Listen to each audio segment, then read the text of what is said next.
The nomination of Marvin Quattlebaum speaks to the overall lack of diversity in President Trump's selections for the federal judiciary.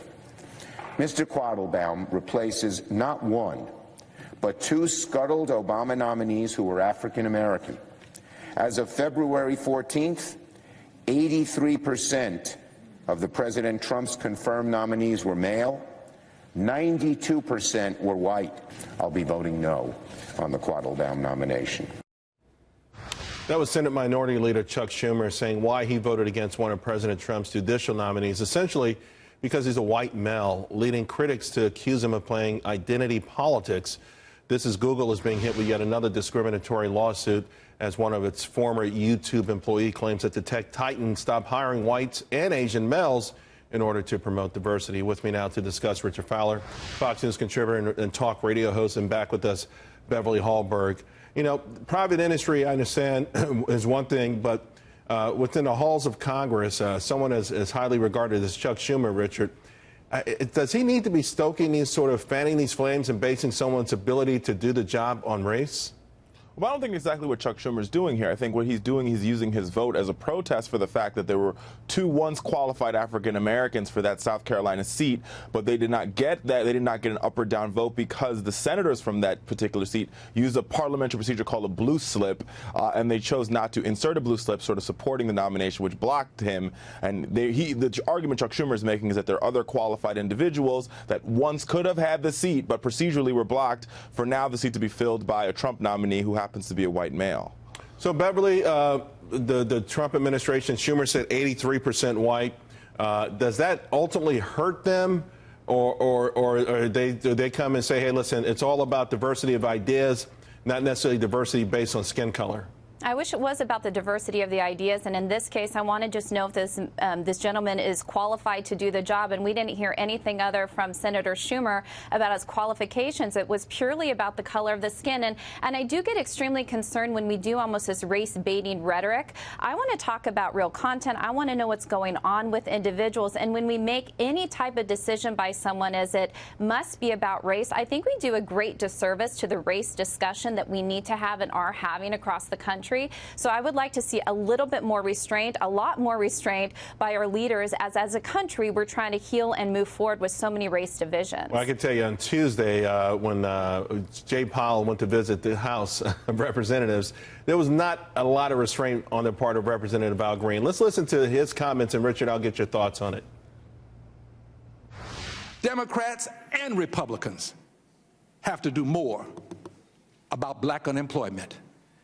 And unfortunately, when a black person challenges the system such as I do, it becomes playing the race card. So let me say today that I'm playing the race card because we have for too long allowed this condition to exist. With all due respect, Richard, I feel like that's the only card in his deck. You know, one of them trick decks, they pick a card and the guy guesses because all the cards say the same thing. But what do you make of it? Is it all about race all the time still?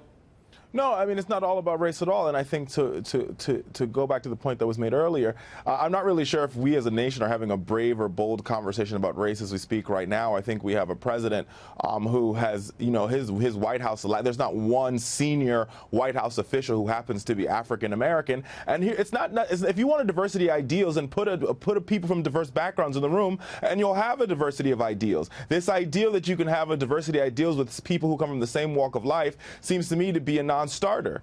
Richard, is it possible for President Trump to get a fair hearing among those critics? Because, you know, he was labeled a racist before the inauguration. And to be quite frank with you, let's be honest, George Bush, who had high-profile black people, Condi Rice and others working for him, was labeled a racist often as well.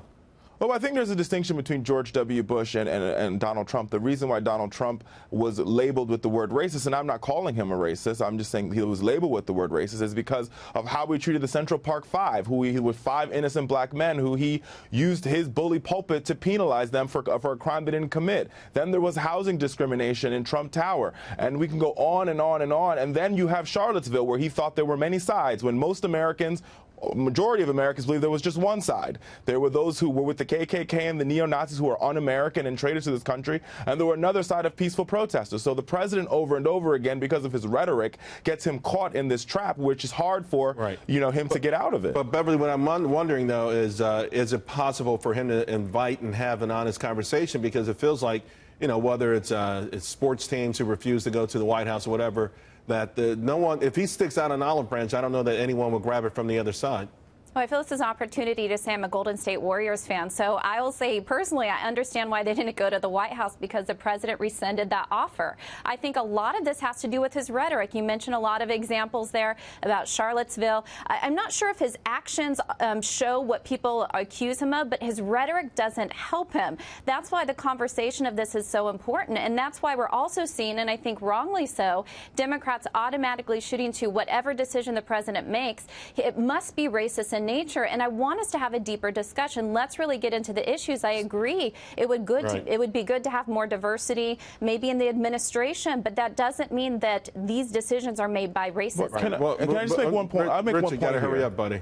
Yeah, I mean, but I think this goes broader than just the Democratic Party. When Congresswomen like Mia Love speak out, she's a staunch Republican who says, Mr. President, you have a race problem because of your rhetoric. This is more than just a Democratic issue. I think there are a lot of Republicans who are African American who say this president has a problem when it comes to speaking on the issues of race, which is bogged down his agenda. The problem, though, is that it's always stoked even when the president's not speaking, because when someone like a Chuck Schumer speaks, again, there's a lot of stoking of this fire going on all sides. But I think Mia Love's words are just as powerful as Chuck Schumer's, and I think she was right to call the president out for his racial rhetoric. Thank you both very much.